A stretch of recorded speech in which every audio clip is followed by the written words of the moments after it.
It is time for Political Breakfast. It has been an historic week in politics. And last night, President Joe Biden officially passed the torch and endorsed Vice President Kamala Harris as the presumed nominee in the presidential race in November. Here this morning are Republican strategist Brian Robinson and the Atlanta Civic Circle's Saba to share some Georgia reaction with us this morning. Saba, Brian, good morning to you. Thank you so much for being here.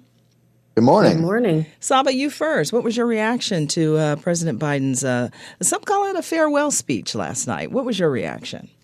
It very much felt like a farewell speech. It almost felt like he was giving his last speech in the Oval Office. In such a short time, he highlighted just how much the Biden-Harris administration has accomplished. And I also have to admit, as I was watching it, I was thinking to myself, I don't see how he would have the stamina to do this for another 4 years. And so I do think, no one wanted to say that health was part of the reason, but I do think health was indeed part of the reason why he decided to step down and to pass the baton to his Vice President, Kamala Harris. Brian, what were your thoughts? I think a lot of compassion went out for him last night because he did seem kind of feeble and weak, didn't he?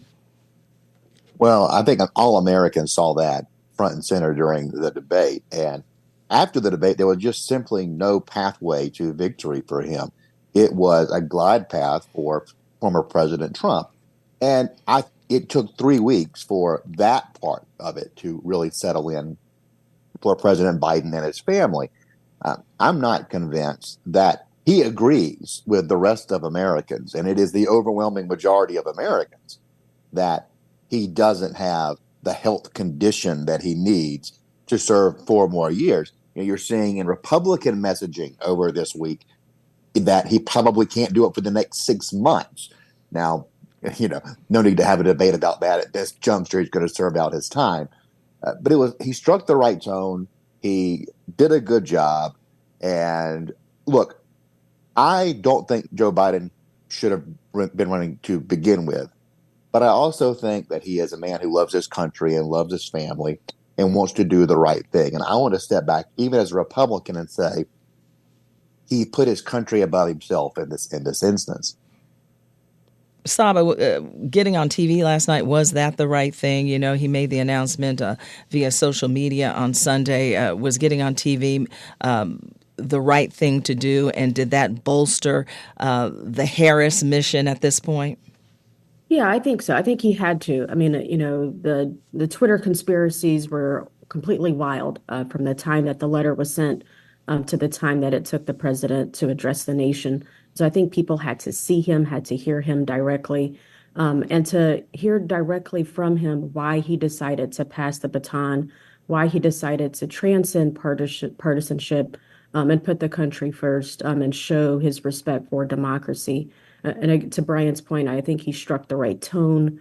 And it was important for Americans to see their president. And it was also important for leaders across the world to hear from President Biden. Here at home, there are reports that Harris will be here in Atlanta on Tuesday. Brian, once again, signaling how important the state is when it comes to the win column. How do you think Republicans are reacting to that? Republicans still feel very confident about their position in Georgia for this November.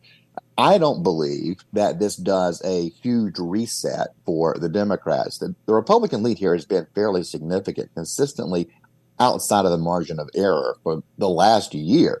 Sometimes, Lisa, as we've discussed here many times, in double digits.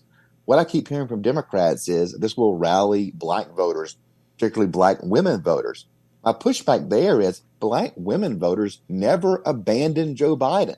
They were a loyal voting bloc for him till the bitter end. And for many Black women, they are very pragmatic voters. Their goal in this election is to defeat Donald Trump, not necessarily to get any particular Democrat nominated. I don't think that having Kamala Harris at the top of the ticket dramatically changes those dynamics in Georgia. One thing I'll be looking at, Biden's numbers with Black men were nowhere near where Democrats need to be to win in Georgia. And his numbers with Gen Z, the 18 to 29-year-old voting group, were terrible. Can Kamala improve on Joe Biden's numbers in those two demographics? So that's what I'm going to be looking at. If she can close the gap a little bit in Georgia. But for now, I would say President Trump's lead in Georgia is secure, and Republicans feel confident about this state going back to red in November. Saba, what are your thoughts of the purpose behind this visit so soon?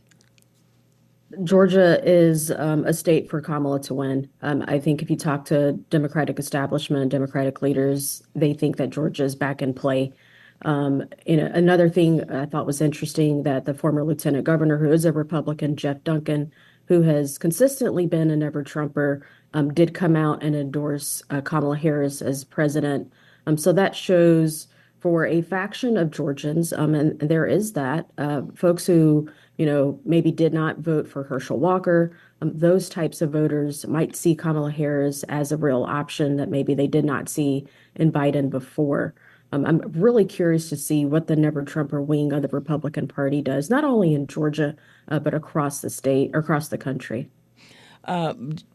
Trump has had some harsh comments about both Biden and Harris this week. Brian, is that signaling in any way that the Trump campaign is panicking? Now, I think they take this change very seriously, and I'm glad to see that they are. This campaign under Trump is so much better run than the previous two were. It is night and day. With Chris LaCivita at the helm, this has been a competent, forward-looking, well-run machine. And they, at least, I don't know what they're going to say in the front, but in the back of the room, they're going to be talking strategies to readjust to face this new opponent. Definitely, Vice President Harris is going to bring some strengths to the table. She's also going to bring some weaknesses to the table. They're calibrating all of that. And right now, you're going to have this Harris honeymoon period where you have fresh face, new blood, and it's a bit of an unpainted canvas. So people are able to paint onto the canvas whatever they want her to be in their minds. And so that's going to help her in polling for a period of time. So you're going to see some tightening. You're going to see Harris maybe take some leads in some places. That's perfectly normal. But eventually, meat's going to get put on the bones, and she's going to have to take stands on issues where she can no longer be the unpainted canvas. And that's going to peel away some of this initial support. She's going to see a surge, and then there'll be a leveling out. And where Trump and Harris are after that leveling out is probably going to be determinative this election. Do you agree with that, Saba? To some extent, yeah, sure. I mean, I think folks do know where Kamala Harris is on the issues. She's also distancing herself from the president on some, which has been interesting to watch as she tries to really coalesce Democratic voters, including Gen Z, a younger demographic who has been critical of some of the president's stances, including on the war in Gaza. But what's been interesting is to see the variety of attacks that Republicans are exploring with respect to Kamala Harris. Some of those are landing, and some of those are backfiring in a big way. I think it's troubling when a leader of the Republican Party has to tell other Republicans, do not make racist attacks against Kamala Harris. That was a big red flag to me, to say, like, the Republicans have a problem trying to figure out what are the right attacks and how do they appropriately make the contrast between Kamala Harris and Donald Trump.